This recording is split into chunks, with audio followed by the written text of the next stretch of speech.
Mr. Burns, you having fun yet? Oh yeah. You lying? Always. Of course you are.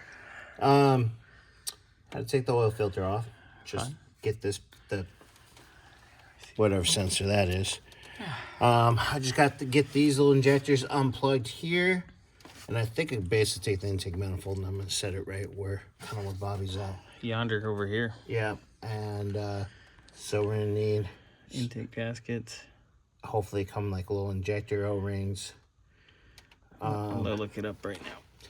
Yeah, hopefully he gets back to you soon because I would love just to go ahead and do an oil change on it and do valve cover seal. Oh, change in valve cover gasket. Yeah, that way it's done.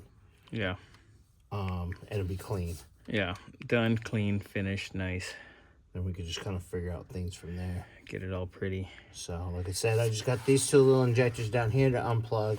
Two bigger injectors. They just stay in the intake manifold, which is super cool. And I think the harness is still hooked up to it, so I could just basically flop it over. Flop.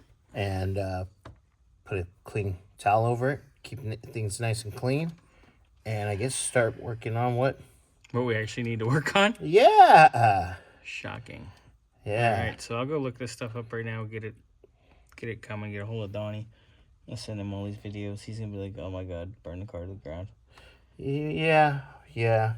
Yes and no. It's no fun. This is what happens when you want a German car, which I totally get. Because when you first get them, they're comfortable and everything. They're quick, but when they get older and it's a lot of headaches down the road. Maintenance, especially with deferred maintenance, as we'll call this. Yeah, deferred maintenance.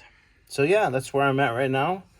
Hopefully in the next 20 to maybe 30 minutes, I'll have another update video for you guys. Nice. All right. Yay. Thank you, sir.